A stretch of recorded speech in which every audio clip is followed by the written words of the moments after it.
और ये शूटिंग कहाँ होती है? राजा बनने की या दास दासी बनने की रिहर्सल कहाँ होती है? संगम युग में होती है। क्यों होती है?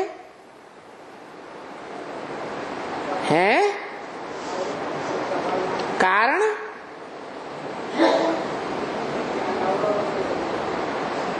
कारण है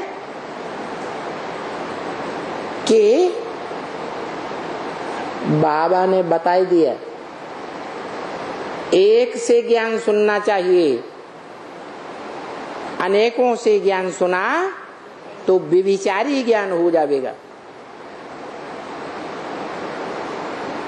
यहां तक कि बोला ब्रह्मा कुमारी भी जो मत दे उसे जज करना है, वो राइट है या रंग है।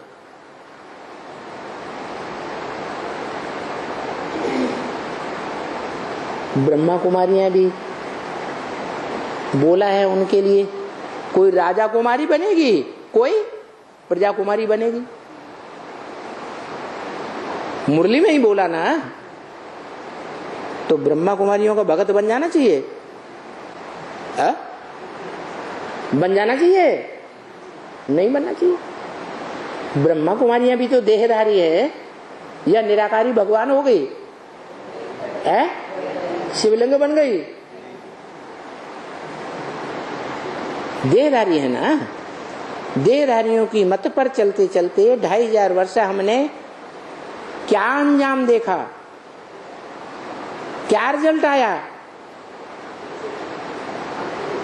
पतित बने या पावन बने? पतित बनते रहे। और अभी भी अपने अपने जीवन को गहराई से देखें। हम कोई देहधारी के प्रभाव में नहीं आते हैं। अगर देहधारी के प्रभाव में आकर के बाप के ऊपर से निश्चय टूटा,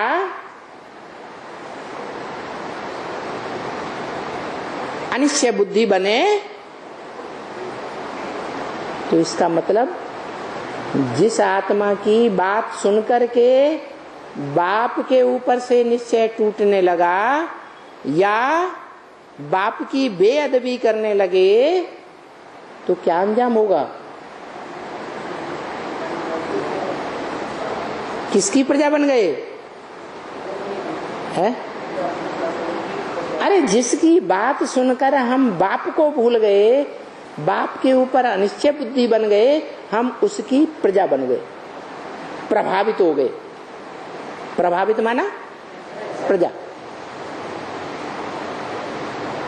इसलिए बोला अगर एक बार अंजाम कर लिया,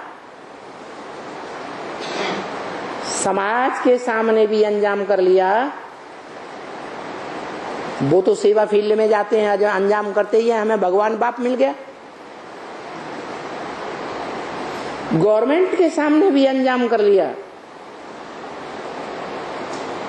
स्टाम्प पेपर पर लिखा है या नहीं लिखा? लिखा है, लिखा। तो सरकार के लिए, सरकार को दिखाने के लिए, गवर्नमेंट के लिए ये स्टाम्प पेपर पर लिखाया जाता है।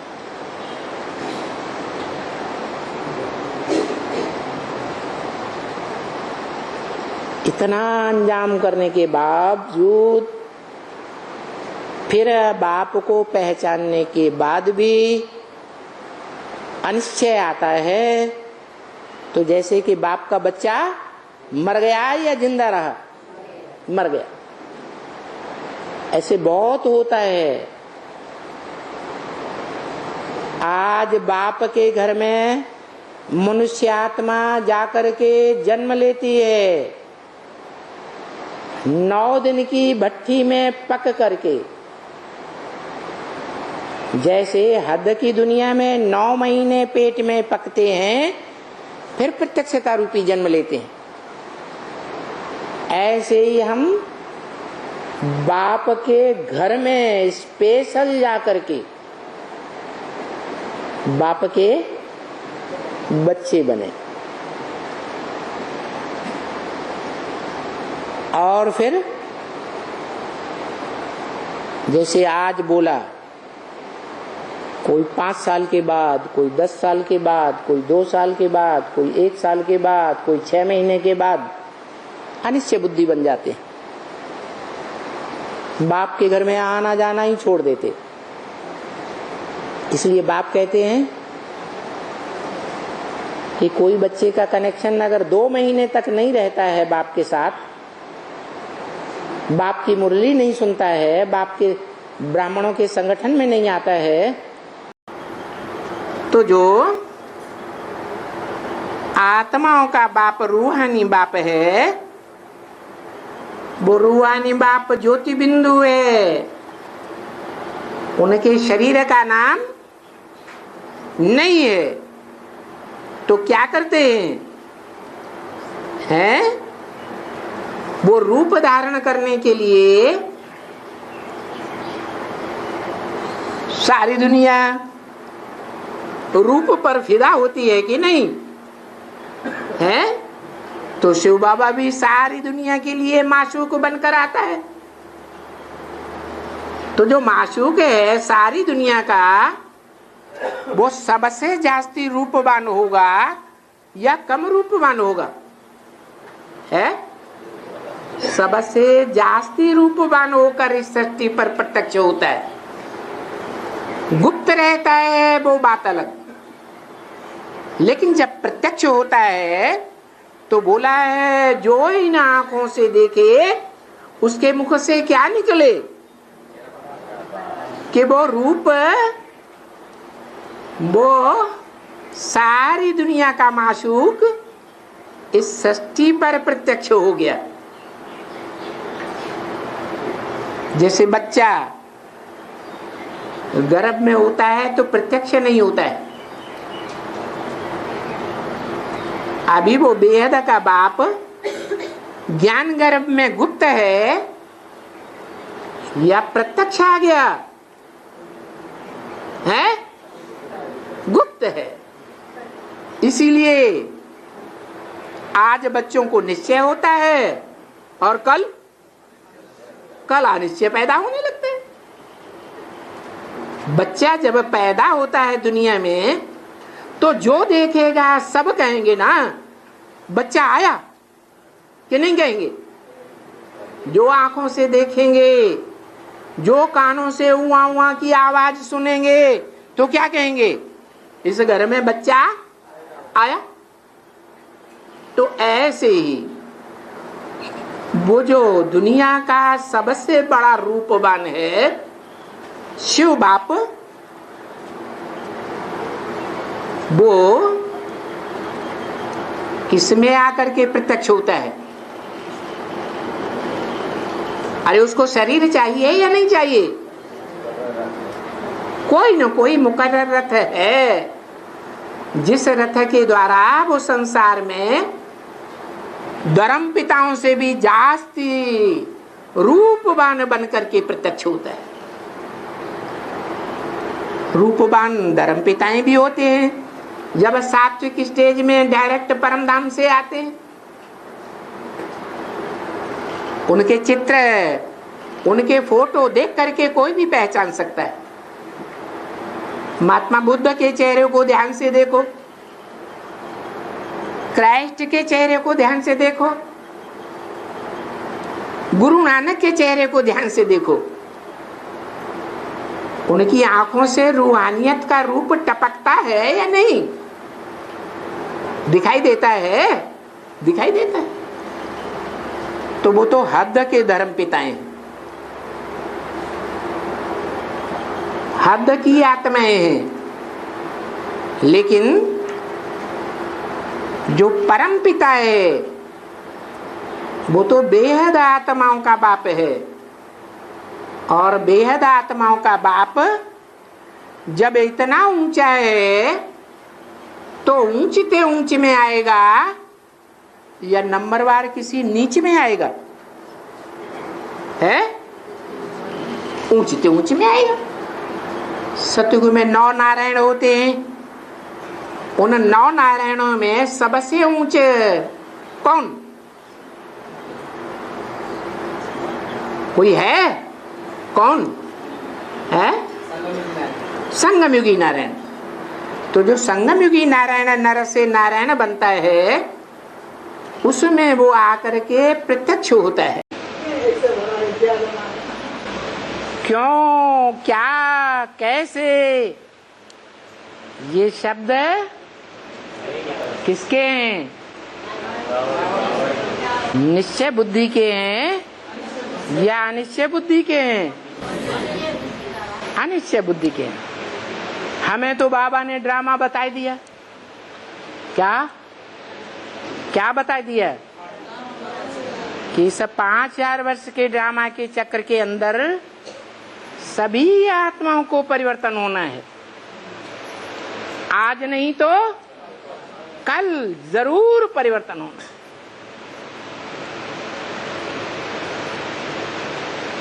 अपने आप परिवर्तन जो नहीं होंगे, उनको बाप परिवर्तन करके ले जाएगा। धर्मराज के द्वारा परिवर्तन करा के ले जाएगा। ना होने की तो बात ही नहीं। तो बताया कि वो 84 जन्म का मेरा पार्ट क्या है, ये सारा बुद्धि में चले। और बुद्धि में चलेगा तो शूटिंग होगी कि नहीं? हाँ, रिहर्सल होगी। जैसी बुद्धि में रिहर्सल होगी, जैसा पुरुषार्थ होगा वैसे बनेंगे। तो बताया ये करना है। क्या करना है? बता दिया क्या करना चाहिए।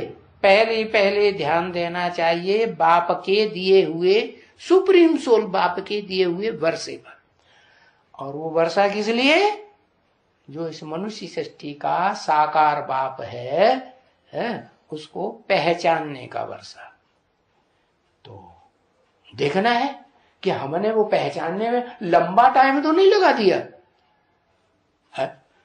पहले पहचानेंगे तो मणका में, बाप के मणके में पहले आएंगे है। और संशय आता रहेगा तो पहले नंबर में जाएंगे मणके में। जो बाप के मणके हैं, रुद्राक्ष के मणके कहे जाते हैं, उसमें पहले नंबर में आएंगे या बाद में आएंगे? हाँ, बाद में आएंगे फिर तो। क्योंकि बाप भी तो देखते हैं कि ये बच्चा निश्चय बुद्धि है या अनिश्चय बुद्धि। मेरी सारी बात मानता है ना? नहीं, बता तो दिया ना कि विधर्मी आत्माएं होंगी हैं, तो उनकी पहचान क्या होगी?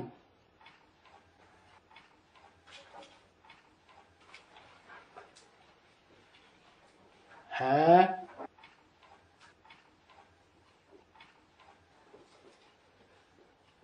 नहीं मानेंगे। हाँ, आधी बात मानेंगे, आधी बात नहीं मानेंगे।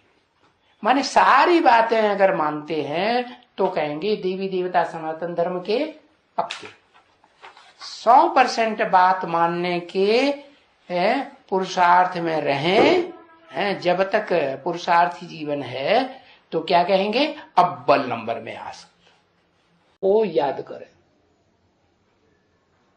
है?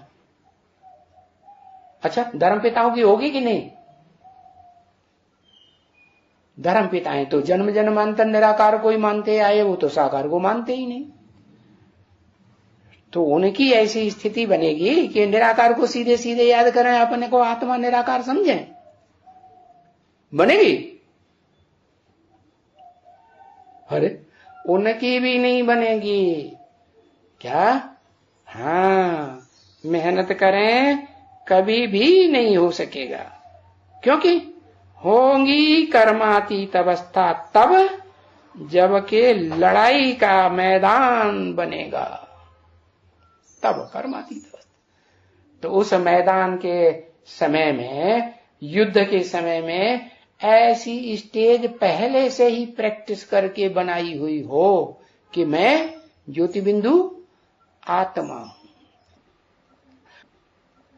आत्मा के लिए कर रहे हैं।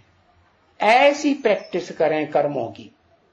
देह के लिए अगर देह के लिए कर रहे हैं, सदा ये ध्यान रहेगा, तो फिर क्या होगा? आत्मा बनेंगे कि देह अभिमानी ही बनेंगे? देह अभिमानी ही बने रहेंगे। तो बताया जब लड़ाई शुरू होगी, लड़ाई का मैदान होगा, तो उस समय क्या होगा? उस समय प्रैक्टिस कर सकेंगे? नहीं कर सकेंगे। तो वो धर्म पिताएं जो है, जब तक इस दुनिया का विनाश शुरू नहीं होता है तब तक उन्हें विश्वास होता है? विश्वास ही नहीं होता। तो प्रैक्टिस पक्की होती है कि लेवड़ देवड़ पड़ जाती है, खींचातान फंस जाती है, बहुत खींचातान हो जाती है। तो बताया ऐसी अवस्था नहीं बनाई पहले से, तो पुरुषार्थ तो बहुत ही करते हैं। क्या? आत्मा समझने का और आत्मा के अर्थ सारे कार्य करने का बहुत पुरुषार्थ करते तो हैं। करना तो सबको है ना, 500-700 करोड़ को भी करना है कि नहीं? अपन को आत्मा समझ करके आत्मा के लिए ही सारा पुरुषार्थ करना, देह के लिए भूल जाना, देह का नहीं करना।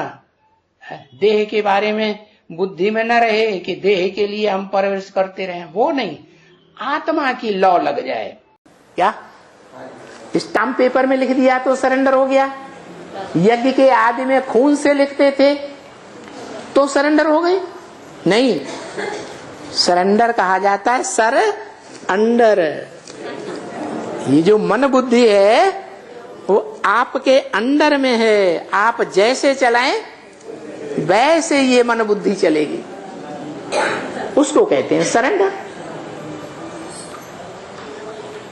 बाप की आज्ञा एक है और करते हैं दूसरा। बाप की आज्ञा है संग दोष और अन्न दोष से बचना है।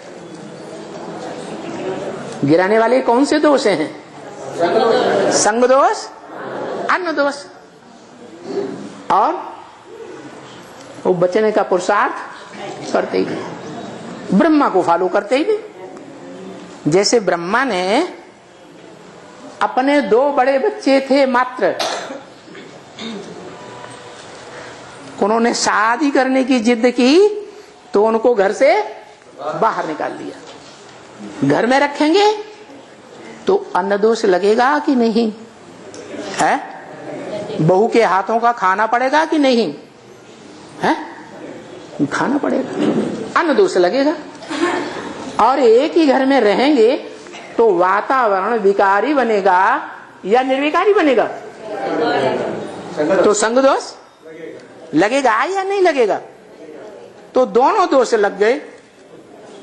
तो बताओ, ज्ञान में चलने का फायदा है?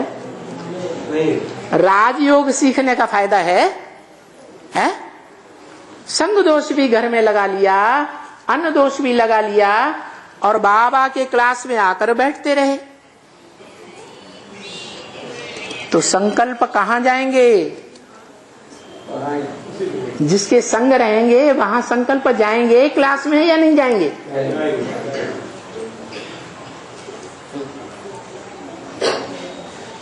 बाप के परिवार का, बाप के क्लास का, बाप के विद्यालय का वातावरण बर्बाद कर देते हैं।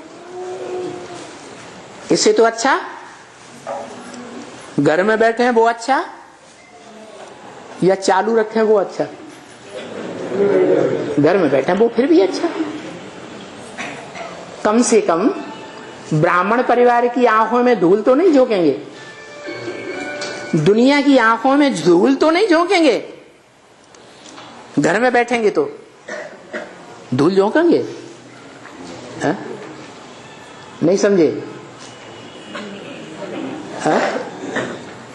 दुनिया क्या समझती है कि परिवार में आकर के बैठते हैं, ब्राह्मणों के बीच बैठते हैं, कहते हैं हमें भगवान मिला है, लेकिन भगवान के आज्ञाकारी बनकर रहते हैं,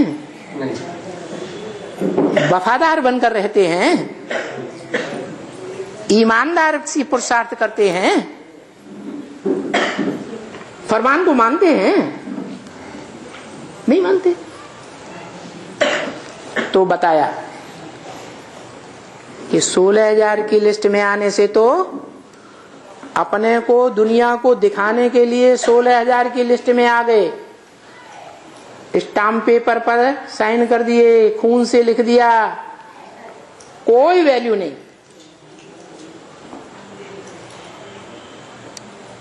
वैल्यू कब है?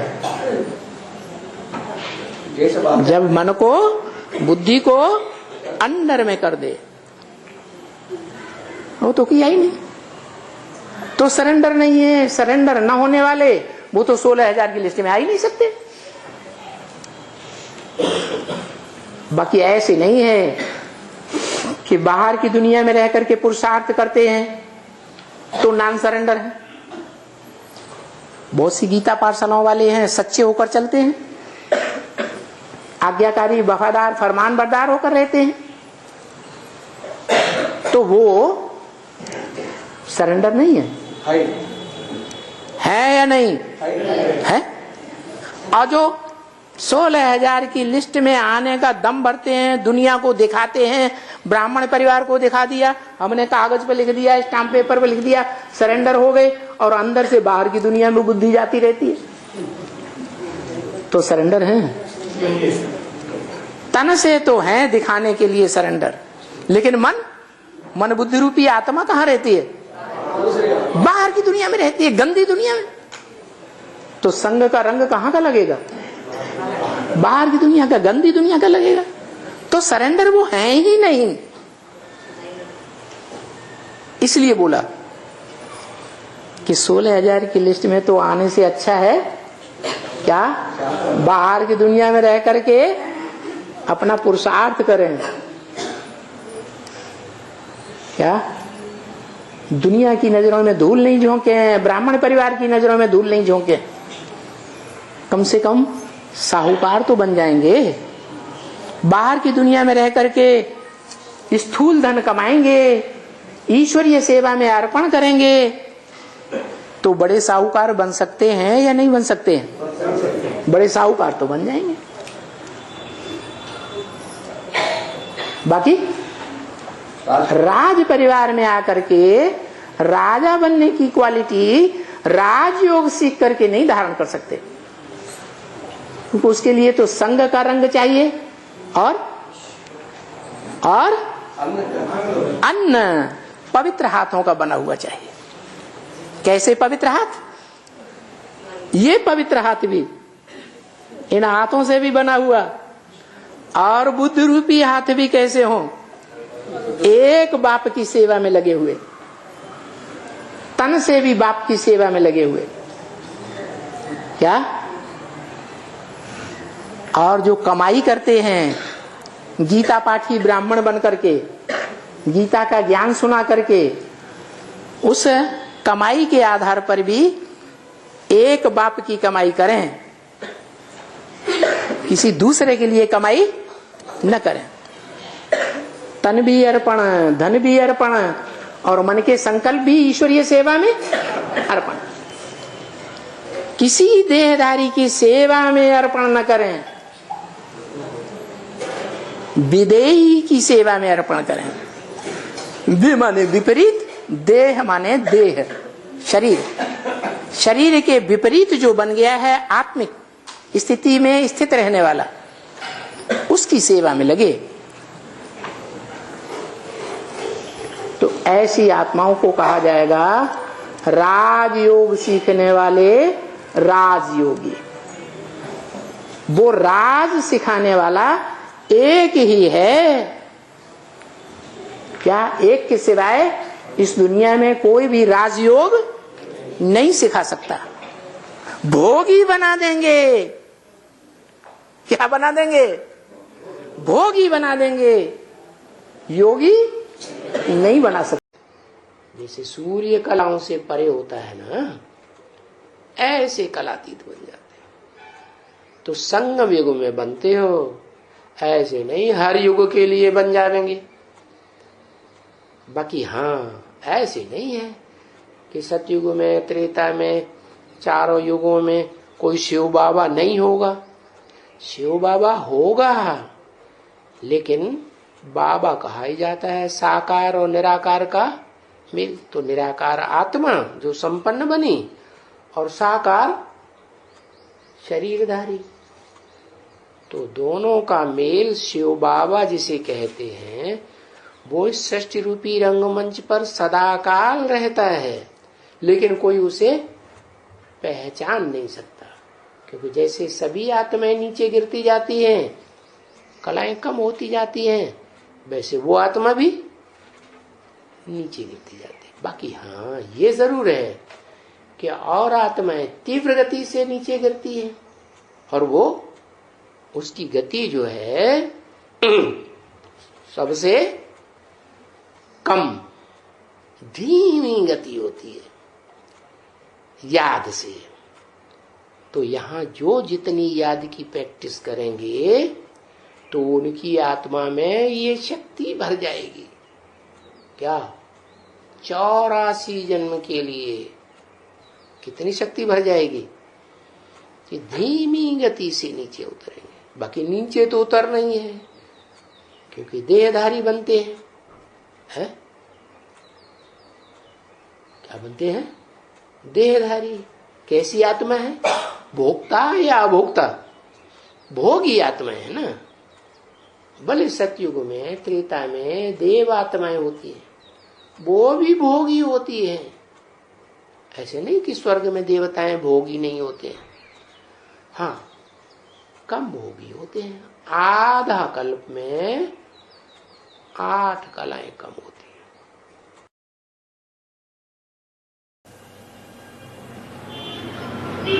हैं। जो भगवान होगा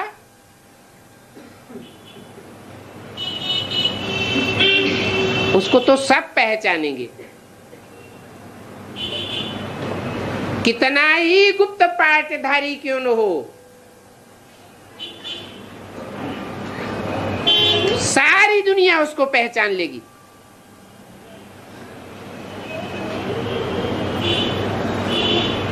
वो अपने को गुप्त करेगा और बच्चे उसको प्रत्यक्ष करेंगे।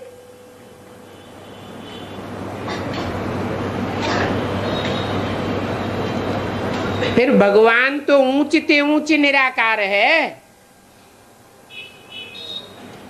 ऊंचते ऊंच स्टेज वाला होगा, वो छुपा हुआ रहेगा क्या?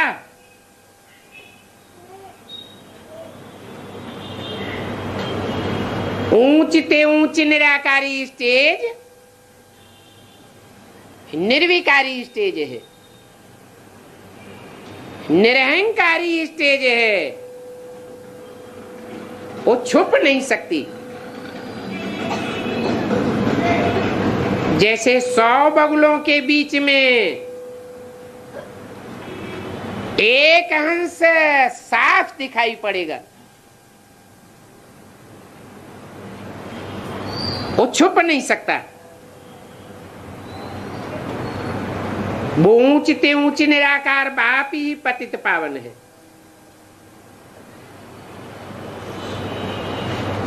कहते हैं कि देह के सब धर्मों को छोड़ माम एकम याद करो।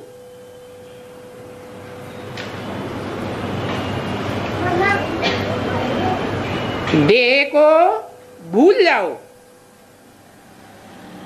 देह के संबंधों को भूल जाओ, देह के पदार्थों को भूल जाओ। इच्छा मात्रम अविद्या,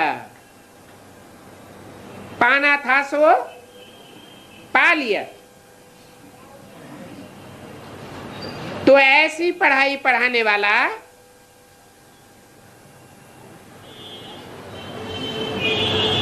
खुद कैसे देहधारियों से संबंध रखने वाला होगा?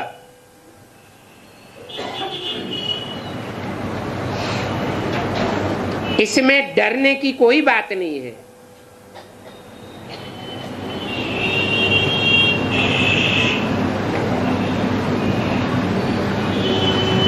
कि ऐसी बात अगर हम बोलेंगे पब्लिक के सामने तो तो वो गीता का सप्ताह कैसे चला सकेंगे?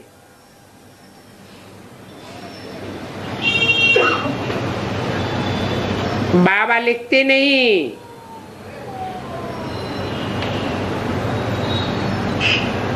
तो बताओ हम बच्चे कैसे लिखें?